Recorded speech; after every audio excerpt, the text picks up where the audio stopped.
En esto de la obediencia, en esto después de haber recibido el perdón, cuál es la conducta del cristiano, cuál es el caminar, el transitar del cristiano. El autor colocó, ¿cierto? Primeramente el título que coloca allí, ¿cierto? Fue en el telar del cielo, mirando en el espejo, mirándonos nosotros, ¿cierto? Allí la ley nos muestra en qué estamos equivocados, en qué no estamos equivocados, y entonces la necesidad del perdón, de la justicia imputada, para que Cristo nos limpie, y entonces esto ahora dice, se confronta, ¿no? Sin la ley y la ropa hacia el hombre. Es decir, allí nosotros somos perdonados no por la ley, sino por la justicia de Cristo, por fe allí a Él, y entonces ahora la ropa hace al hombre el caminar en la santidad, ¿no? Lo que pasa es que el apóstol Pablo se hace una pregunta. Ya que hemos muerto al pecado, ¿cómo viviremos para Él o por Él? Y entonces en el verso del capítulo 6 de Romanos, también el verso ¿qué pues? 15, ¿no? 15. Sí. ¿Qué pues? ¿Pecaremos porque no estamos bajo la ley, sino bajo la gracia? En ninguna manera. Sí. Es decir, que lo que Cristo dijo, no peques más al paralítico, no peques más a María, a Zacarías, ahora que tienes la ropa, ve por los caminos míos, anda por mis caminos. Es decir, es un mismo mensaje a lo largo de toda la Escritura. Es decir, la ley de Dios. La pregunta, ¿y qué es la ley de Dios? ¿Qué son los 10 mandamientos? Los 10 mandamientos son el criterio de Dios escrito, la voluntad de Dios escrita.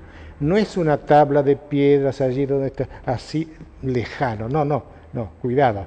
Es el modo de pensar de Dios y el modo de actuar de Dios. Cuando uno obedece como respuesta al perdón de Dios, es allí donde uno encuentra haciéndose o haciendo la voluntad de Dios, porque lo amamos, respondemos a Él. La relación con Él nos lleva a esto, claro, a la obediencia. No para ganar la vida eterna, no, sino como una señal de gratitud y de semejanza a Dios. Y eso pasa con todos aquellos que conocen a Dios. Qué lindo. Qué lindo, porque también me quedo con este partecita, este versículo que usted leyó, Romanos 6, capítulo 15, dice que pues pecaremos.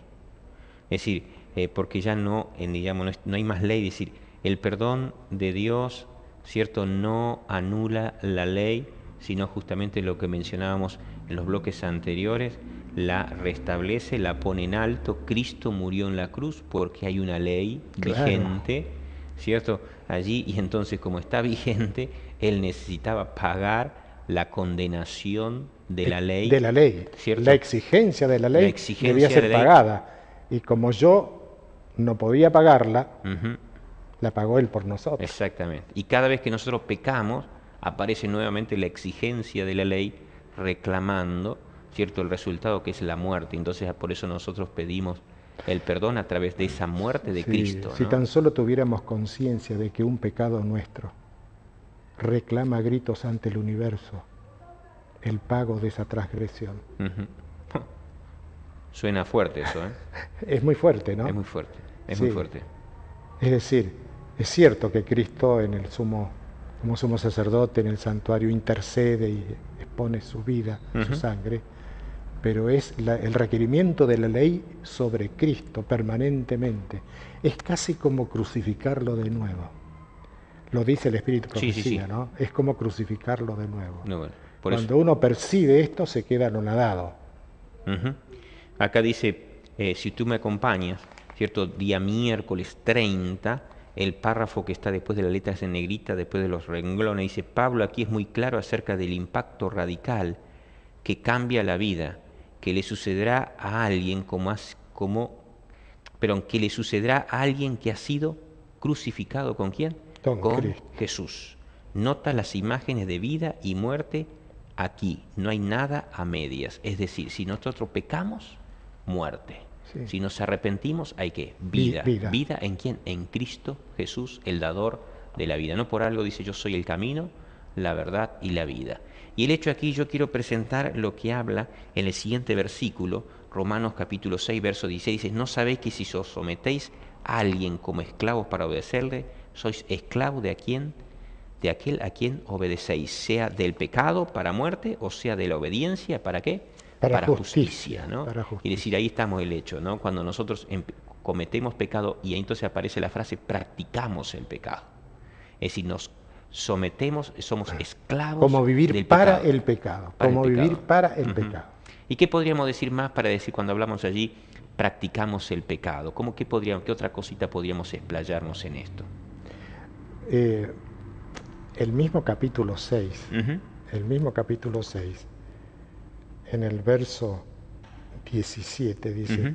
pero gracias a Dios que aunque erais esclavos del pecado, Ujú.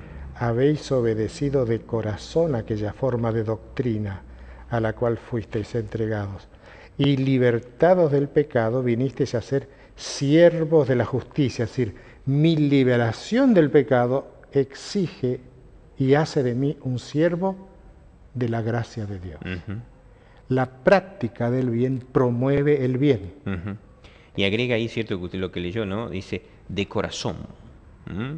Dice, habéis obedecido de corazón a aquella forma de doctrina a la cual fuisteis entregados. Y cuidado eso de así, lo frío, doctrina, lo frío. No, Ujú. ¿pero qué es la doctrina? Es la voluntad de Dios Ujú. en algunos aspectos. Ujú. ¿Qué es lo que dice Dios sobre la segunda venida de Cristo? Una doctrina bíblica fundamental en toda la venida de Cristo. Es una doctrina. Exacto. Pero ¿qué es la voluntad de Dios escrita respecto de ese aspecto bíblico? ¿no? Qué bárbaro. La venida de Cristo. Qué bárbaro. Y la ha aceptado de corazón. Entonces, siervo de la justicia. Trabaja por la justicia. Vive para la justicia como hijo de Dios. Qué bueno.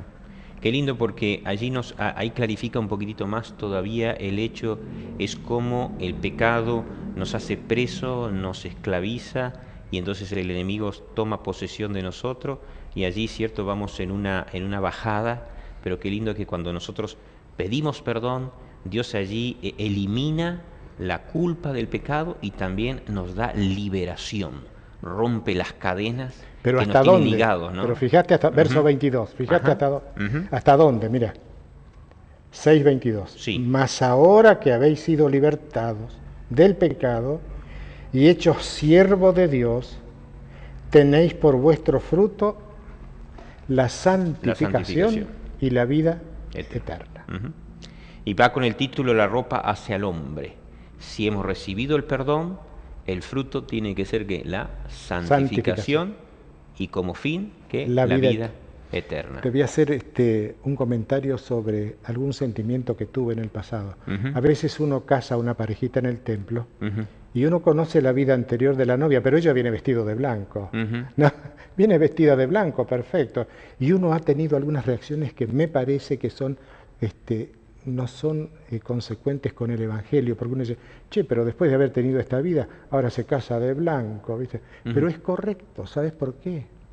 Porque ella, la novia, si es así, deja atrás el pasado Ujú. y ahora promete ser fiel a su esposo. Ujú. Eso es Evangelio. Ujú. La Eso es blancura cubriendo. Claro, Ujú. claro. Ujú. Eso es imputación. Ahora quiero ser limpia, ahora quiero ser fiel a mi esposo y uso vestido blanco. Qué bueno. Bueno, así que vamos entendiendo entonces la íntima relación que hay. Pureza, limpieza por parte de Cristo y entonces una consecuencia, un resultado que es la obediencia, que es el transitar ahora en la santidad, ¿no? Tremenda responsabilidad y compromiso que solo no podemos hacerlo. No, imposible. Ujú.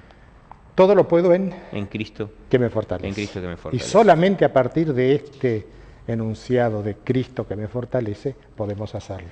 Y qué lindo que entenderlo claramente, para no caer justamente, para no desviarnos, para no salirnos de la gracia, para entender la eficacia de la justicia en nuestro favor y de lo que Dios espera y el propósito que tiene la muerte de Cristo para nuestras vidas. Así que bueno, nos quedamos con eso y seguimos más adelante.